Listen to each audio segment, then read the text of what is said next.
Akkam jirtu kabajamoota fi jaalatamtoota hordoftoota biiftuu Oroo bakkuma jirtanitti nageenyi keenya kan kabajaatiif kan jaalalaa isin haa ga'u isiniin jenna itti aansuudhaan oduu isaa kana qabannee dhiyaannee jirra. Hangadhuma sagantaa kanaatti nu wajjin turaan affeerraa kenna kun biiftuu Oroodha keessan. Nu wajjin turuun oduu wayitaawaa kan biyya keessatiif kan biyya alaatitti booharaan affeerraa kenna. Akkasumas biiftuu Oroon keessan laayik sheer godhu hin dagatina. Kallattimaan gara mata duree oduu amma qabadhetti yeroo dabru oduun jalqaba. Sararri daandii xayyaara Itoophiyaa balalii gara baha giddu galeessa taasisu adda kutee jira yookaan muraasa isaanii haquu beeksisee jira. Akkasumas sararri daandii xayyaarota idila addunyaa hedduun balalii gara baha giddu galeessa taasisan adda kutanii jiru dabalata isaa qabna. Oduun itti aanu godaantonni lammiilee Itoophiyaatii fi Eertiraa 600 ol ta'an galaana meeditiraaniyaanii qaxxaamuruuf osoo yaalan lubbuu isaanii dhabuu dhaabbanni godaantota idila addunyaa beeksisee jira. Dabalata odeeffannoo kana qabadhee jira.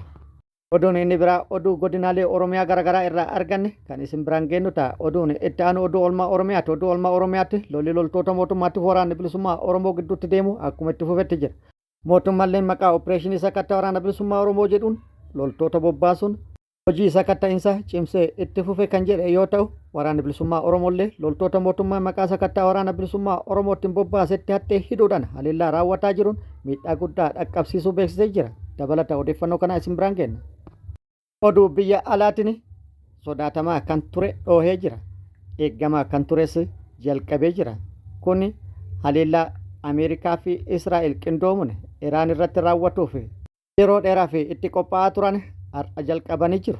Haleellaa Iraan irratti raawwatanii jiru.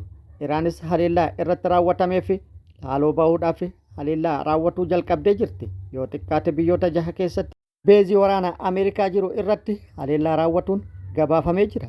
Akkasumas Israa'el irrattis haleellaa haaloo bahu raawwachuun gabaafamee jira. Guutuu odeeffannoo kana isin biraan geenna. Guutuu oduu kanneeniitiif kan biroo wajjin isin wajjin kan turu ani Bariisoo Ganamooti. Guutuun oduu wal duraa duuban akka itti aanu kanatti isiniif dhiyaatu. Sararri daandii xayyaara Itoophiyaa balalii gara baha giddu galeessatti taasisu muraasa haquu beeksisee jira. Sararri daandii qilleensa Itoophiyaa haala nageenya yeroo ammaa baha giddu galeessatti yookaan baha giddu galeessaa keessatti hammaachaa dhufe irraa kan ka'e balalii gara naannichaatti taasisu muraasa haquu beeksisee jira.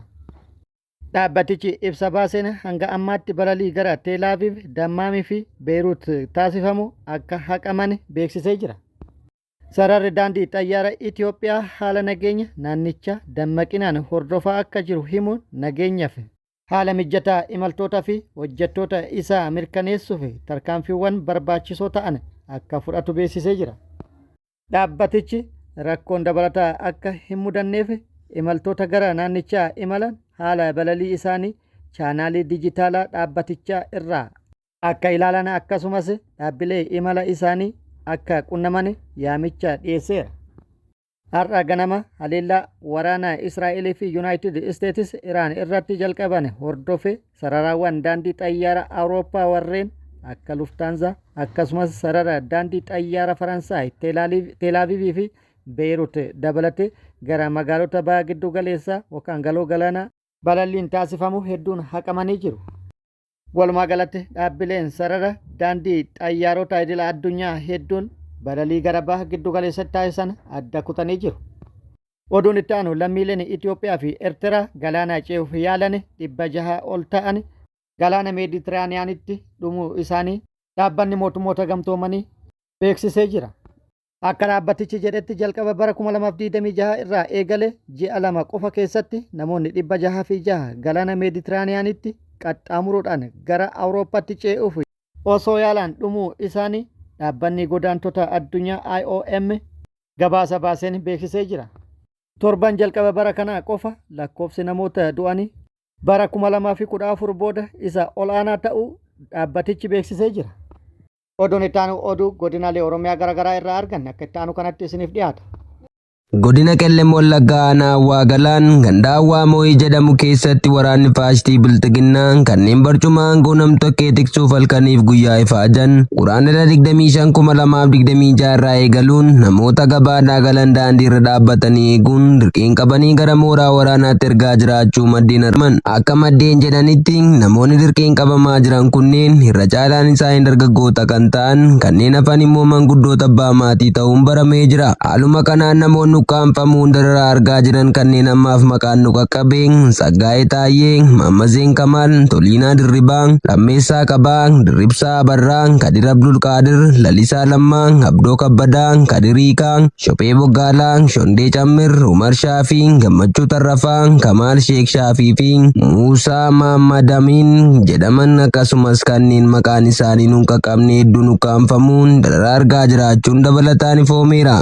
Kaaba Oromiyaa godina Walloo aanaa Arxummaa Fursee bakka Giraar jedhamutti guraandhala 26 bara 2026 gara galgalaa sa'a 12 irratti finxaaleeyyiin Amaaraa faannoon dhukaasa namoota loon bobbaa irraa gara manaatti galfachaa jiran irratti bananiin lalataa aanaa Jiillee Dhummuuggaa ganda sadeen makkannaa kan loon godaansisee aanaa Arxummaa Fursee ganda Diimtuu Coqorsoo jiraatu abbaa maatii maqaan isaa Hasan Umar Hasan jedhamu rasaasatti roobsuun ajjeesuu jiraattonni gandichaa himaniiru. Humnoonni badiin finxaaleeyyii Amaaraa kun wayita horsiise bultoota irratti dhukaasa banan kana bakka Giraar jedhamu kanatti humna guddaan imaluun yeroo namoonni loon isaanii mataa tikaa irraa gara manaatti galfatan dhukaasa uummata nagaa irratti bananii abbaa maatii kana ajjeesuun loon hawaasaa lakkoofsaan 25 ol ta'an rasaasa finxaaleeyyii Amaaraa kanaan battalatti yoo ajjeefaman hedduunis madaa'uun eerameera. Leellistoonni sirna Minilik finxaaleeyyiin Amaaraa maqaa faannoon gaachana biyyaati jedhuun Koloneel Abiyyi Ahimadiin hidhachiifaman kunneen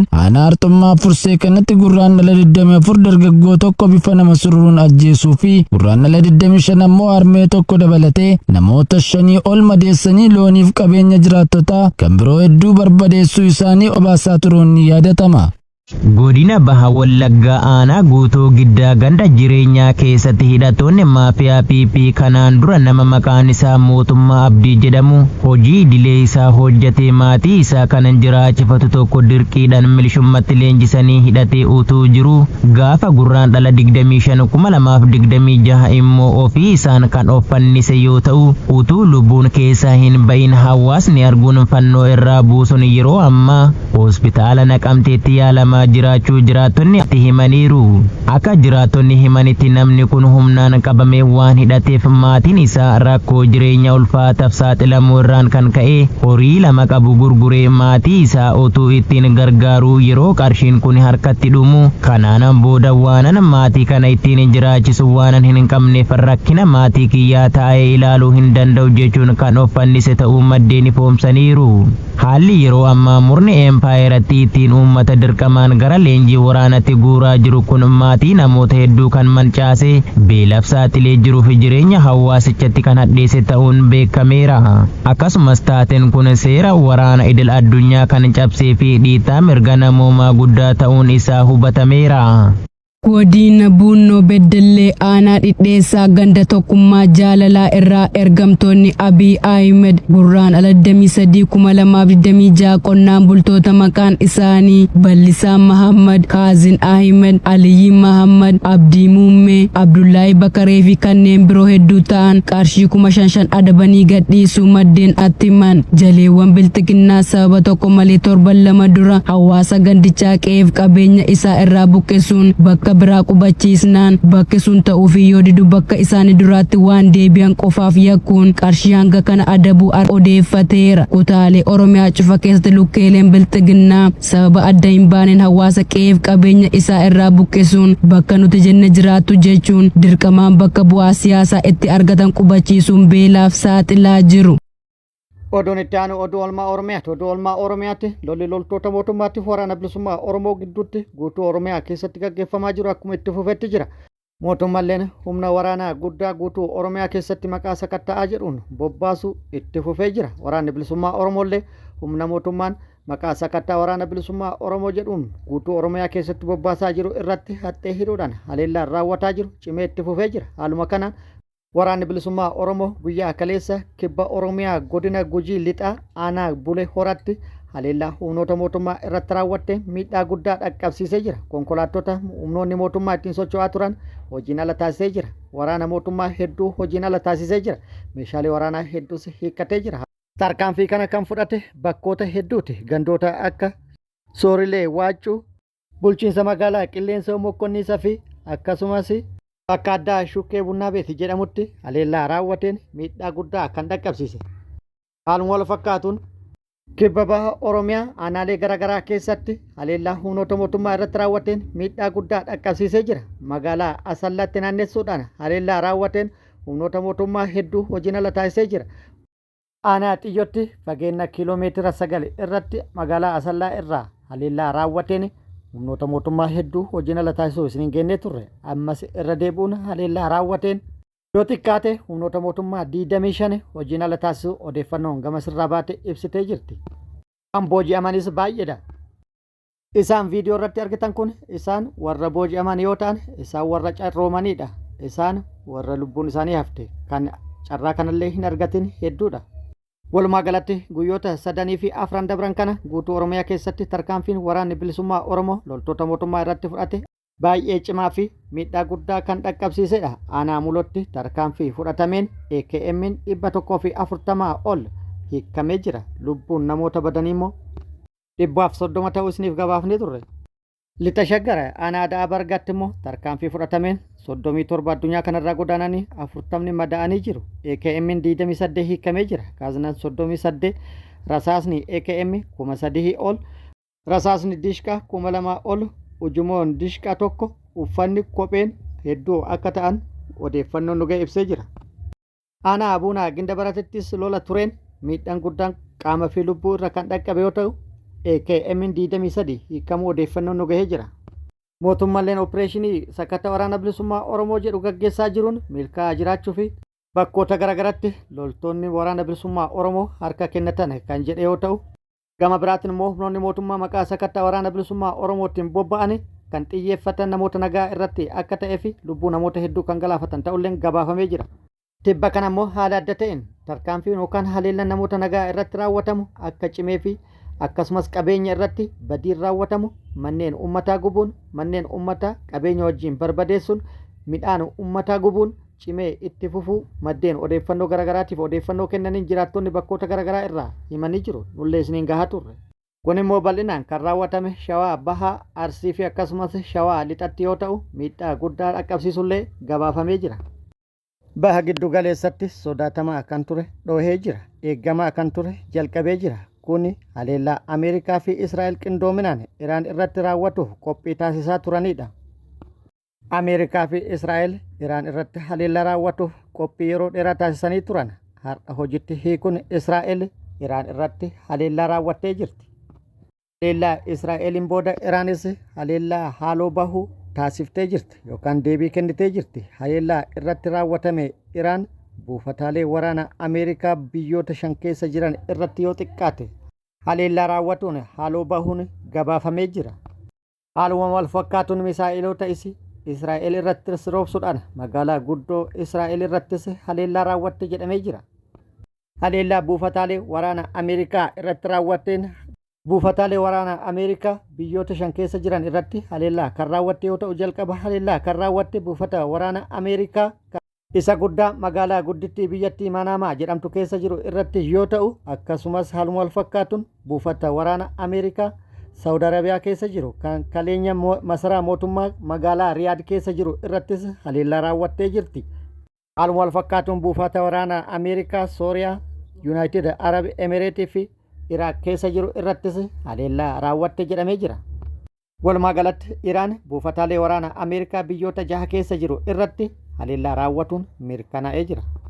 Haleellaan cinattis walitti dhaadatuu fi wal doorsisuulleen akkuma itti fufeetti jira. Israa'el lolli kiyya yookaan haleellaan jalqabe kan sa'aatiin lakkaa'amuu miti jettee jirti. Iraanis haleellaa raawwanne ni agarsiisne malee kan jalqabnee miti. Haleellaa keenya ganaa jalqabna yookaan ganaa eegalla jettee jirti. Odeeffannoo dabalataa immoo akka itti aanu kanatti isiniif qabannee jirra. Har'a akkuma beekamu muddamni US fi Iraan gidduutti torbanootaf deemaa ture amma ifatti gara waraanatti jijjiirame. US fi Israa'el Iraaniin haleeluu isaanii ifatti beeksisaniitiin jiru. Ganama kanarraa ka'ee magaalota Iraan magaalaa guddoo Iraan Teheraan dabalatee dho'iinsi gurguddaan magaalota kana keessatti dhaga'ameetiin jira. Israa'elis Ameerikaanis akka beeksisanitti kaayyoon isaanii buufataalee waraanaa akkasumas qondaalota waraanaas ta'e kan siyaasaa Iraan aangorraa kaasu akkasumas dhiibbaa irratti geessisuudhaaf kan kaayeffatedha kan jedhanii haleellaan kun erga gaggeeffamee sa'aatii muraasa booda pirezidaantiin Ameerikaa Doonaald Tiraamp ibsa kenneeni akeekkachiisa garaagaraa Iraaniif kenneera. Inni jalqabaa ergaa uummata Iraaniif dabarseedha.